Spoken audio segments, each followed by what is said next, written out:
Hello friends, अभी हम और एक वीडियो पे रिएक्ट करने जा रहे हैं। ये वीडियो मुझे मेरे फ्रेंड ने शेयर किया था व्हाट्सएप पे। मैंने अभी तक देखा नहीं, ये पूरा मेरा फर्स्ट टाइम व्यूइंग होगा। This is from a channel called string.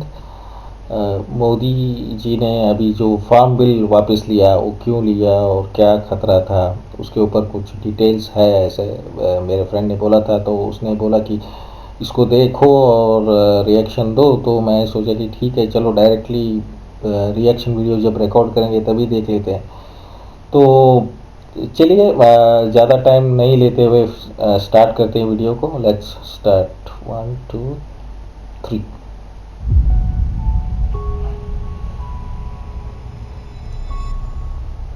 For all those who are celebrating the withdrawal of farm bills, I congratulate your successful accomplishment of the job that your paymaster and the monster Soros gave you. My dear fellow Indians, I hope you guys remember our previous videos about Greta's Toolkit, Rihanna, Meena Harris, and Soros Nexus. Let's all take a moment to appreciate the star of this drama, Rakesh Tikait, the special guests, Rihanna, Meena Harris, and most importantly, the child actor who leaked the toolkit, Greta Thunberg. Of course, the man-child and his mother deserves the due credit too. Even though the movie got leaked before release, the producer is not at loss. He succeeded in achieving his target, that is, the Indian farmers poked their eyes with their own fingers. And yes, Modi ji should be apologizing for letting that happen. All the nationalists and the entire right wing should be ashamed of not putting efforts to curb this anti-India propaganda by these goons. And for letting our future generations down just because a gang of blood-sucking leeches don't want this Bharat Bhumi to become self-sustaining and regain its lost ancient glory. But wait, is this the first time this happened? No. Every time there is something good happening to India and Indians, there will always be a gang of hyenas that step into the scene, create chaos, disturb the peace of the people, get their attention, fall cry, play victim cards, and use their propaganda mechanism to convince that they're fighting against some invisible injustice. Ask people to walk with them, and when people join them, they walk to the edge of a mountain cliff, and boom, the sheep will shake hands with the death. That's what is happening. This isn't the first time that India is dragged down from advancing. If we go into history, to the times of freedom struggle, there was another Greta Thunberg whose image was carefully constructed by the British, so carefully that even today we speak him as a saint, which he wasn't. He's none other than Mr. M.K. Gandhi. If we study the letters in the collected works of Gandhi, we can understand how easily the British manipulated the situations in their favor, dragged Indians back from freedom fight, and fooled them every single time that they were close to throwing the garbage British rule out of India. Gandhi, the Greta of 20th century, who was always desperate to be accepted, validated, and admired by the whites as their equal, came into the rescue of British rule every time they needed. In Gandhi's own words, let me introduce myself to you. In my humble opinion, no Indian has cooperated with the British government more than I have for an unbroken period of 29 years of public life in the face of circumstances that might well have turned any other man into a rebel. I asked you to believe me when I tell you that my cooperation was not based on the fear of the punishments provided by your laws or any other selfish motives. It was free and voluntary cooperation based on the belief that the sum total of the activity of the British government was for the benefit of India. I put my life in peril 4 times for the sake of the empire. At the time of the Boer War, when I was in charge of the ambulance corps, whose work was mentioned in General Buller's dispatches, at the time of the Zulu revolt in Natal, when I was in charge of a similar corps, at the time of the commencement of the late war, when I raised an ambulance corps and as a result of strenuous training had a severe attack of pleurisy, and lastly, in fulfillment of my promise to Lord Kempsford at the war conference in Delhi. I threw myself in such an active recruiting campaign in Kaira district involving long and tiring marches that I had an attack of dysentery which proved almost fatal. Do you know how many Indians died in World War I? About 75,000 Indians officially. Our beloved Gandhi is responsible for that. Even the British like Safe Andrews, whom Gandhi lovingly called Christ's faithful apostle, was surprised at Gandhi's World War I soldier recruitment campaign and opposed him. Gandhi's personal assistant Mahadev Desai, in his book Day to Day with Gandhi, wrote, "The question of the consistency between his creed of ahimsa and his recruiting campaign was raised not only then but has been discussed ever since." Let me tell you what Gandhi's ahimsa basically means. It means Indians should not harm the British to get rid of their oppression, but Indians should harm themselves and the enemies of their oppressors so that our oppressors can comfortably loot us. In the last century, the British and Gandhi lured peasants and farmers of India into World War I by promising Swaraj. Instead, they passed Rowlatt Act as a bonus and reduced the basic freedom of Indians in their own land. Today, in the mask of farmers' protests, Khalistani agendas are being carried out. Gandhi, to save his ass in Congress, called for nationwide protests, and boom, Jallianwala Bagh happened.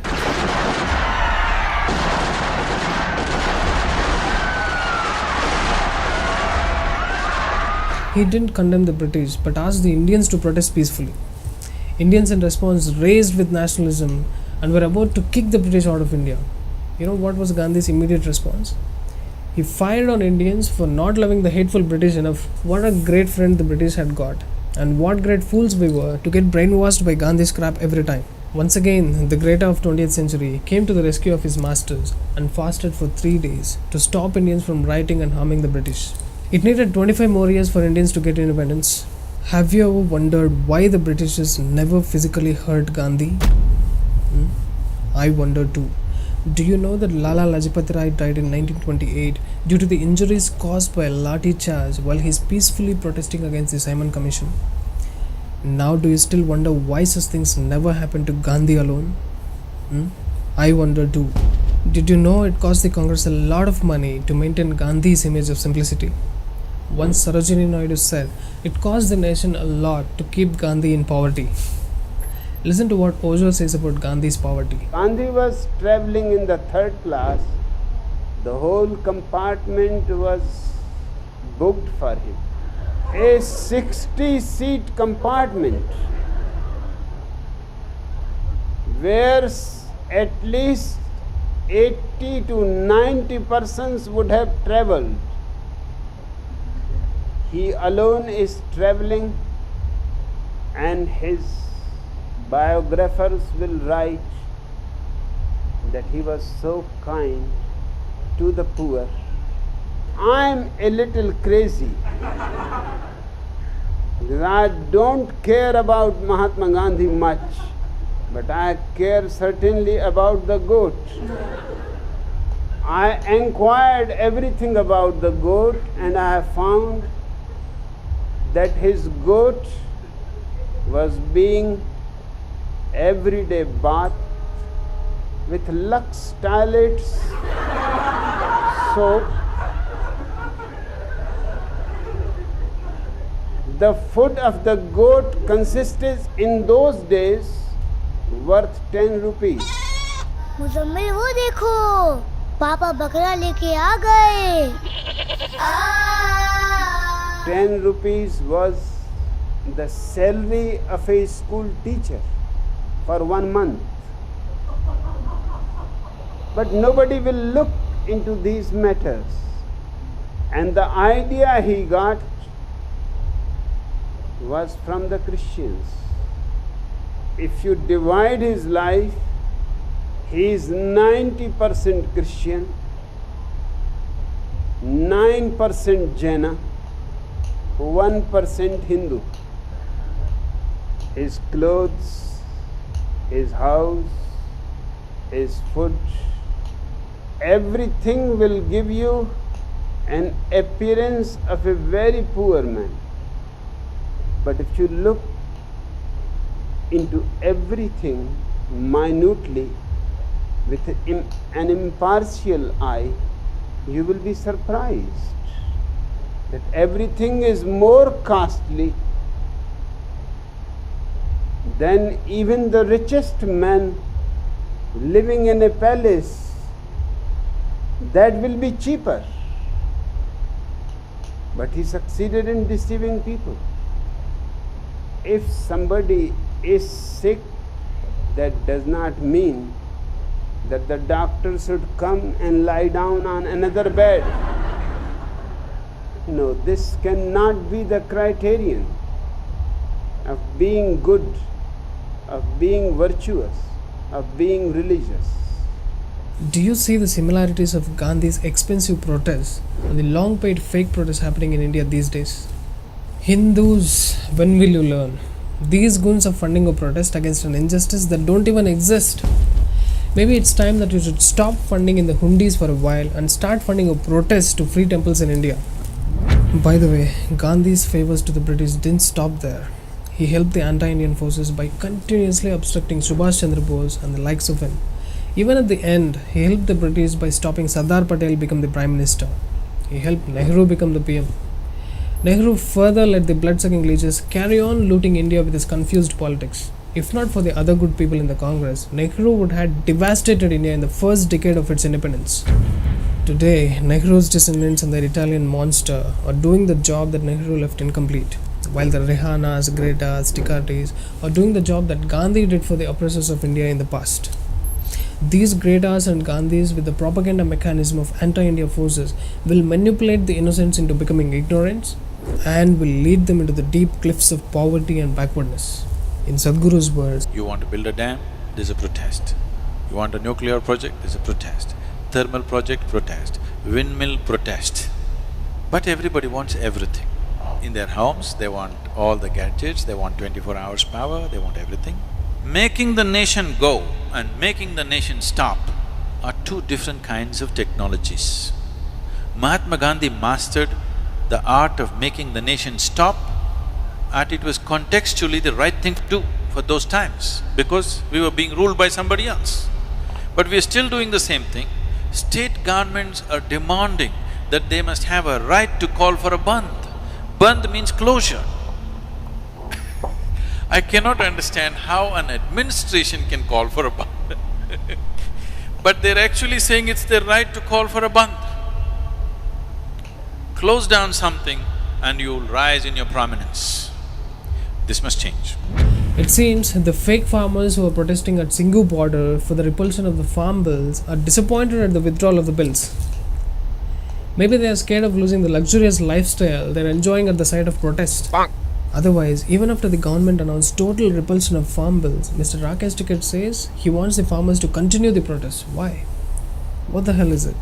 Isn't it obvious that his motives are different from what he had and the paid media is projecting? Mr. Tikait, go search for a new job. I'm sure your masters will come up with new plans. Until then, take a break and pack up. You know what? The sudden repulsion of the farm laws is a blow to the Khalistani infiltrators of the protests. Their plans ruined because of the announcement of withdrawal of farm bills. It's very clear that the farmers' protests were serving a completely different purpose than what it was made to seem like. There are reports of murders, rapes, and other illegal activities that were being run in the disguise of the farmers' protest. And most importantly, Pakistan-bred Khalistan was finding a way to become stronger through the farmers' protests. A Rajniti exhibited by Modi ji foiled Pakistani's plan, kicked out Khalistanis, Soros' dogs, and very brilliantly, he even nullified the propaganda that Congress had for the next election campaign. The rollback of the farm laws was a gift from Modi ji to Sikh community on the Guru Nanak's Prakash Parv. Now the other sect of idiots, those who are wishing for the reversal of Article 370 and CAA bill. We've told you enough of what kind of people these are. Please watch our previous videos to understand what kind of cheap category bugglers these Zubair, Dhruvarati, Arfa Khanum, etc. These are Indians selling the motherland for the puny lifestyle they are desiring to build with the beak given by Soros and co. Today, I'm giving a call for the youth of the nation. Get rid of the Gandhis and Nehrus from your minds. It's time for us to be the Bhagat Singhs, Netajis, Shivaji Maharaj, and Alluri Sitaram Rajus of this century. There's this obvious old dialogue. Let me also repeat. The lion always takes a step back before it leaps 4 steps forward. Don't be a fool and think Modi will step back again. There's a big reason for Modi's decision on farm laws. Right now, the nation doesn't have time for any internal conflicts. It's not the time to entertain the drama, nor let this luxurious fake protest extend.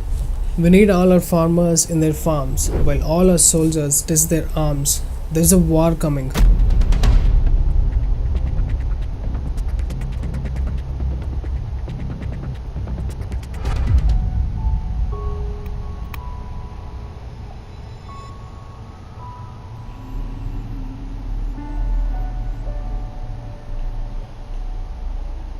चलो video ख़त्म हो गया। Shocking some facts I already knew, like George Soros.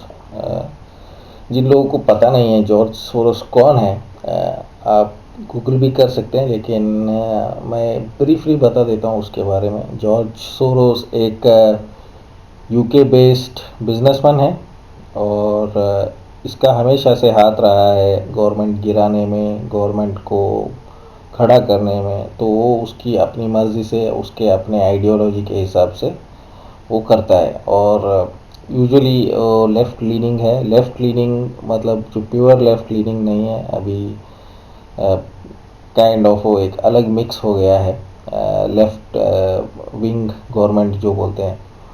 तो George Soros ने सिर्फ India में नहीं और यूके में भी उसने गवर्नमेंट गिराया था। शायद इसके आप अगर आप सर्च करोगे तो उसका हिस्ट्री मिल जाएगा आपको। यूके में उसने लिबरल पार्टी को लाया था इसमें गवर्नमेंट में। तो उसके बाद 20 साल तक कोई और पार्टी आया नहीं। अभी रिसेंटली बोरिस जॉनसन आया है, यूके प्राइम मिनिस्टर हुआ है, फर्स्ट टाइम दूसरा पार्टी आया है। तो जॉर्ज सोरोस हर जगह ऐसे करते रहता है। अब पता नहीं उसका क्यों ऐसे करता है, क्यों दूसरों के इंटरफेरेंस करता है। लेकिन उसका एक आर्टिकल था जो इधर इंटरनेशनल न्यूज़ में आया था। उस आर्टिकल के हिसाब से उसने बोला था कि $10 बिलियन वो खर्च करने को रेडी है अगर मोदी गवर्नमेंट को लेट डाउन करना है। तो 10 बिलियन होता है 75,000 करोड़ इंडियन रुपीस, वो खर्च करने को रेडी है। तो ये इनडायरेक्टली इंडिया में पैसा घुसाते रहते हैं। जॉर्ज सोरोस अकेला नहीं है, पाकिस्तान भी स्पॉन्सर करता रहता था, लेकिन फ़िलहाल अभी तो पाकिस्तान के पास खुद का पैसा नहीं है। चाइना भी काफ़ी ऐसे प्रोटेस्ट में वगैरह, क्योंकि देखिए सिंपल सा रीज़न, मैं बीजेपी कांग्रेस वो सब बात नहीं करना चाहता, लेकिन एज अ कंट्री सिंपल सा रीज़न ये है कि चाइना में कोई प्रोटेस्ट नहीं होता, कुछ भी नहीं होता और वहाँ पे उनका इकनॉमी अभी सेकंड लार्जेस्ट इकनॉमी है। छोटे मोटे प्रोटेस्ट होते रहते हैं उधर, कुछ डेमोक्रेसी नहीं है, बहुत संभल के रहना पड़ता है लोगों को। मैं चाइना घूम के आया हूँ तो इसलिए आपको बता रहा हूँ। और चाइना क्या करता है बेसिकली, अब सारे फैक्ट्रीज उनके पास ही है, तो स्लोली अभी इंडिया में मूव हो रही है कोरोना के बाद, तो उनको अच्छा नहीं लग रहा है। तो आपने ऑब्जर्व किया होगा कर्नाटक में एक आईफोन प्रोडक्शन का एक फैक्ट्री था, तो उसमें भी ऐसे फालतू में दंगा करवा के फैक्ट्री में तोड़ फोड़ करके नियरली 500 करोड़ का लॉस किया था हमारे इंडियन लोगों ने, लेकिन वो प्रोटेस्ट इनडायरेक्टली फंडेड था कहीं बाहर से। तो अगर आप ऐसे करोगे, आपके जो कंट्री में जो कंपनीज आ रहे हैं या जो इन्वेस्टमेंट कर रहे हैं, जो जॉब्स दे रहे हैं लोगों को, आप उनको ही मारोगे पकड़ के, तो आपके कंट्री में कोई नहीं आएगा। दुनिया में बहुत सारी कंट्रीज़ है जहाँ पे इवन चीप लेबर भी मिलता है, पॉपुलेशन भी ज़्यादा है, जैसे फिलीपाइंस है, वियतनाम है, इंडोनेशिया है, जहाँ पे मैंने खुद देखा है, मेरे सॉफ्टवेयर प्रोजेक्ट्स भी गए हैं काफ़ी फिलीपाइंस। तो अगर आप कोऑपरेट नहीं करोगे, बार बार प्रोटेस्ट करोगे, रोड ब्लॉक करना, ये सब तो यार गलत है। अब तुम अपना कंट्री को ही लेट डाउन कर रहे हो। आपको फुल आज़ादी है, आप प्रोटेस्ट कर सकते हो, लेकिन वो एक अलग आप रोड ब्लॉक करना, तोड़फोड़ करना, बस जलाना, ये सब नहीं कर सकते। जैसे सदगुरु जी ने भी बताया कि जब उस ज़माने में करते थे इंडिपेंडेंस से पहले, तब ब्रिटिश लोगों का गवर्नमेंट था, तो हम एक बाहर के गवर्नमेंट को लड़ाई करते थे, तो हम उनको नुकसान पहुंचाने के लिए आग लगाना या ऐसे प्रोटेस्ट करते थे। लेकिन अभी तो हमारा खुद का गवर्नमेंट है, भले वो कांग्रेस हो, बीजेपी हो या कोई भी पार्टी हो, लेकिन ये जो भी बसेस है या जो भी रोड्स है, ये सब हमारे टैक्स के पैसे से बना रहता है। तो उसको आप डिस्ट्रॉय करोगे तो सरकार तो कभी कभी पॉलिटिक्स की वजह से चुप बैठ जाएगी, लेकिन जब उसको ठीक करना होगा तो कहीं ना कहीं उस पेट्रोल का या किसी और का प्राइस बढ़ा के आपसे ही वसूल करेगा। वो खुद सरकार कहीं से एक्स्ट्रा पैसा तो नहीं छाप सकती ना, तो पैसा छापने के लिए भी एक रूल होता है। तो ऐसे प्रोटेस्ट नहीं करना चाहिए। बाकी गांधी जी के बारे में जो भी उसने बताया, अब इसमें बहुत सारा इन्फॉर्मेशन है, तो मैं अब उस पॉलिटिक्स में जाना नहीं चाहता, क्योंकि अब गांधी जी के बारे में बात करूंगा, मेरा व्यू पॉइंट और कुछ लोगों का बहुत ये रहता है। तो ठीक है, he is one of the respected person है। अब कुछ लोगों को रिस्पेक्ट है, कुछ लोगों को नहीं है, तो अपना अपना ये है। तो मैं गांधी जी के ऊपर ज़्यादा बात करना नहीं चाहता, लेकिन हाँ उनका ये एक अगर बाकी गलती छोड़ दिया तो भी सरदार पटेल को प्राइम मिनिस्टर बनाए बिना नेहरू को बनाना, ये मेरे हिसाब से सबसे सबसे बड़ा गलती है, क्योंकि वो एक चेन ऑफ इवेंट्स है। नेहरू ने आर्मी बिल्कुल डेवलप नहीं किया, 1962 वार हम हार गए, और इवन जम्मू कश्मीर लेने में भी सरदार पटेल ने ये किया, और लेकिन नेहरू बीच में यूनाइटेड नेशंस चले जाके आधा कश्मीर गवा दिया, जो अभी तक हम प्रॉब्लम फेस कर रहे हैं। बलूचिस्तान इंडिया में आना चाहता था, नेहरू जी ने मना कर दिया, इसके भी प्रूफ्स है। तो उतना बड़ा एरिया विथ नेचुरल रिसोर्सेज, तो हमने उसको छोड़ दिया। नेपाल इंडिया में आना चाहता था इंडिपेंडेंस के बाद, नेहरू जी ने उसको भी मना कर दिया, तो वो एक अलग कंट्री बन गया बीच में। तो ऐसे बहुत सारी चीज़ें हैं। अब ठीक है, जो हो गया, लेकिन अब आज के टाइम पे जो भी है उसके हिसाब से हमको we all should work together to make our country better. आपके व्यू पॉइंट्स बताइए, प्लीज़ लाइक कीजिए, कमेंट कीजिए। Thank you, bye.